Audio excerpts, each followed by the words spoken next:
യുദ്ധങ്ങൾ ക്ഷാമങ്ങൾ ഭൂകമ്പം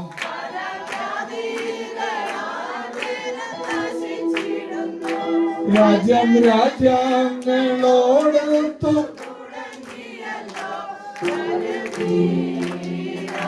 രാജ്യം രാജ്യങ്ങളോടൊത്തു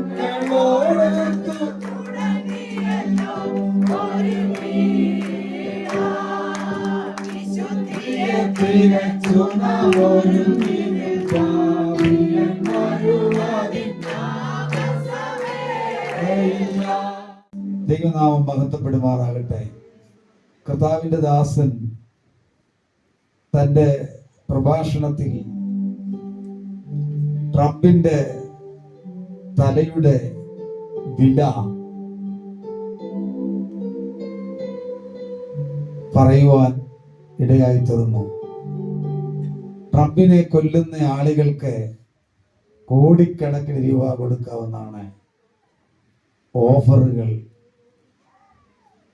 പ്രിയപ്പെട്ടവരെ, വേദപുസ്തക സത്യങ്ങൾ നിറവേറിക്കൊണ്ടിരിക്കുകയാണ്. അതിന്റെ ഏറ്റവും പ്രധാനപ്പെട്ട സംഭവങ്ങൾ മത്തായി സുവിശേഷം 24-ാം അധ്യായം 2 മുതലുള്ള വാക്യങ്ങൾ വായിച്ചാൽ നമുക്ക് മനസ്സിലാകും. എടുത്തൊരു വായിച്ചാട്ടെ. അവൻ അവരോട് ഇതെല്ലാം കാണുന്നില്ലയോ? ഇടിഞ്ഞു പോകാതെ കല്ലിന്മേൽ കല്ല് ഇവിടെ ശേഷിക്കുകയില്ല എന്ന് ഞാൻ സത്യമായിട്ട് നിങ്ങളോട് പറയുന്നു എന്ന് പറഞ്ഞു. അടുത്ത വാക്യം. അവൻ ഒരു മലയിൽ ഇരിക്കുമ്പോൾ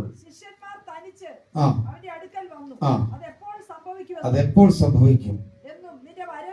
നിന്റെ വരവിനും ലോകാവസാനത്തിനും അടയാളം എന്തെന്നും പറഞ്ഞു തരണം എന്ന് അപേക്ഷിച്ചു.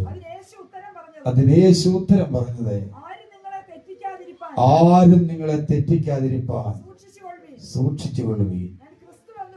ഞാൻ ക്രിസ്തു എന്ന് പറഞ്ഞ് അനേകർ എന്റെ പേരെടുത്ത് വന്ന് പലരെയും തെറ്റിക്കും.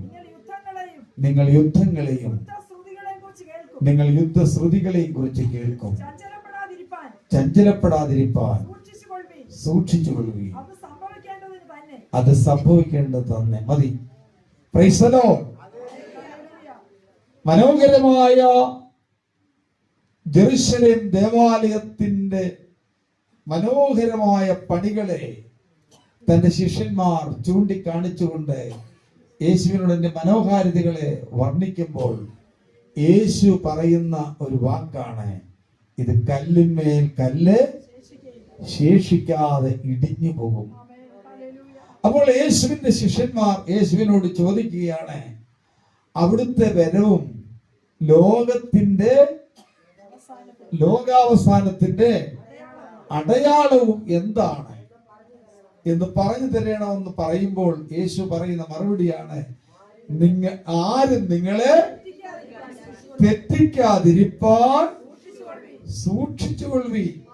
വളരെ ഗൗരവമുള്ള ഒരു സന്ദേശമാണ് യേശു നമുക്ക് നൽകുന്ന ഈ മനോഹരമായ സന്ദേശം. ഞാൻ ആ ഭാഗത്തേക്ക് പോകുന്നില്ല. നിങ്ങൾ യുദ്ധങ്ങളെയും യുദ്ധശ്രുതികളെയും കുറിച്ച് കേൾക്കും, പക്ഷെ എന്ത് ചെയ്തേ? ചഞ്ചലപ്പെടാതിരിപ്പീൻ. നമുക്കറിയാം, ഈ യുദ്ധങ്ങളും യുദ്ധശ്രുതികളും ഭൂകമ്പവും മഹാമാരിയും എല്ലാം യേശുവിന്റെ വരവിന്റെ ലക്ഷണങ്ങളാണ്.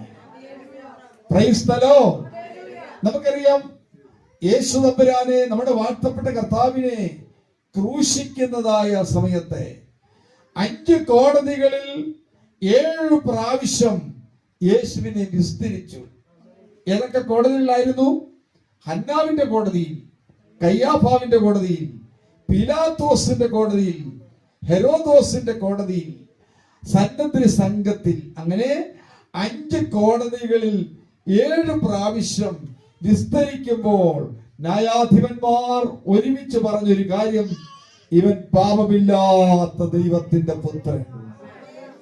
പിന്നെ ആർക്കു വേണ്ടിയാണ് യേശു ക്രൂശിൽ മരിച്ചത്? എന്റെയും നിങ്ങളുടെയും പാപത്തിന്റെ പരിഹാരത്തിനായി യേശു കാൽവരി ക്രൂശിൽ മരിച്ചു.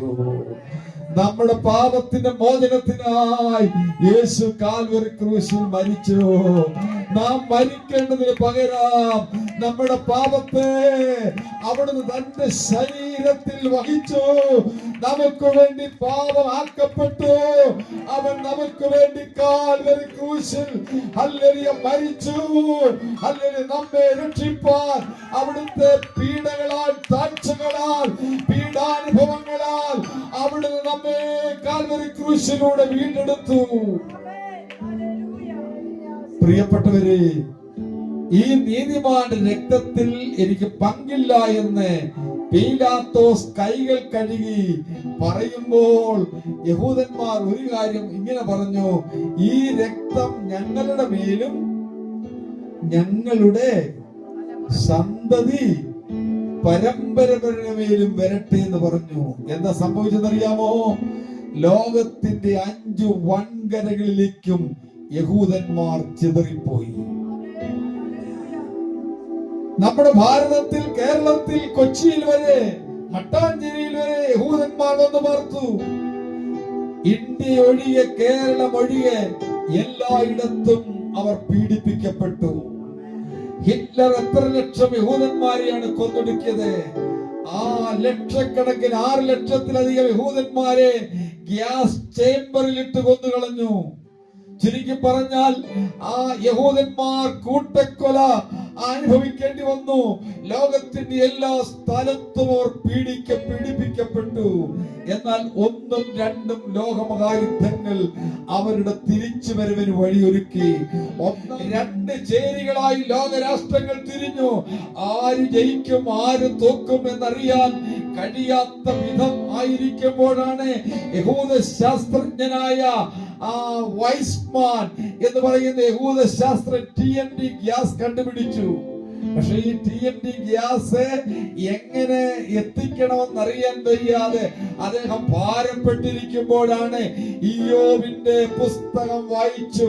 ഇത് മഞ്ഞിനകത്തൂടെ എത്തിക്കാം എന്ന് അവന് ഇയ്യോബിന്റെ പുസ്തക വായനയിലൂടെ മനസ്സിലായി. പ്രിയപ്പെട്ടവരെ, ഈ TNT ഗ്യാസ് എത്തിച്ചു കൊടുത്തു. ബ്രിട്ടന്റെയും അമേരിക്കയുടെയും ഒക്കെ നേതൃത്വത്തിൽ അത് ഹിരോഷിമയിലും നാഗസാക്കിലും ബോംബിട്ടു. ചുരുക്കി പറഞ്ഞാൽ അവനോട് ചോദിച്ച്, എന്ത് സമ്മാനമാണ് നിനക്ക് വേണ്ടതെന്ന് ചോദിച്ചപ്പോൾ അവൻ ഒറ്റ കാര്യം പറഞ്ഞു: യെരൂശലേമിനെ മറക്കുന്നു എങ്കിൽ എന്റെ വലങ്കൈ മറന്നു പോകട്ടെ. കാരണം യഹൂദന് യെരൂശലേം അത്ര പ്രിയപ്പെട്ടതായിരുന്നു. അവരുടെ ആരാധന അത്ര പ്രിയപ്പെട്ടതായിരുന്നു. പ്രിയപ്പെട്ടവരെ, നാം ദൈവത്തെ സ്നേഹിക്കേണ്ടത് എല്ലാറ്റിനേക്കാൾ അധികമായി ഞാനും നിങ്ങളും ദൈവത്തെ സ്നേഹിക്കണം. എന്റെ ജീവനേക്കാൾ എനിക്ക് സുവിശേഷത്തോടാണ് സ്നേഹം. എന്റെ ആരോഗ്യത്തെക്കാൾ എനിക്ക് സുവിശേഷത്തോടാണ് സ്നേഹം. എല്ലാ സ്ഥാനത്തെയും മാനത്തെയും എനിക്ക് സുവിശേഷത്തോടാണ് സ്നേഹം. എന്റെ കുടുംബത്തെക്കാൾ എനിക്ക് സുവിശേഷത്തോടാണ് സ്നേഹം. എന്റെ ആരോഗ്യത്തെക്കാൾ, എന്റെ പണത്തെക്കാൾ, എനിക്ക് എല്ലാത്തിനേക്കാൾ സുവിശേഷത്തോടാണ് സ്നേഹം. ഹല്ലേലൂയ! യേശുവിനെ പ്രസംഗിക്കുന്നതാണ് എന്റെ ലഹരി. ഹല്ലേലൂയ! യഹൂദൻ എന്താ പറയുന്നറിയാമോ? ആ വൈസ്മാൻ പറഞ്ഞു, എനിക്ക് എന്റെ രാഷ്ട്രം വേണം. അവൻ എന്ത് ചോദിച്ചാലും കൊടുക്കാൻ ഇതാ തയ്യാറായി നിൽക്കുകയാണ്. അങ്ങനെയാണ് ലോകത്തിന്റെ ഒരറ്റം മുതൽ ഇങ്ങേ അറ്റം വരെയുള്ള മുഴുവൻ യഹൂദന്മാരെ ഒരു വല കൊണ്ട് വലിച്ചു കയറ്റുന്നത് പോലെ അവന്റെ സ്വന്തം രാജ്യത്തേക്ക് അവനെ തിരിച്ചു കൊണ്ടുവരുമെന്നുള്ള ആ പ്രവചനത്തിന്റെ നിവർത്തി നിറവേറിയത്.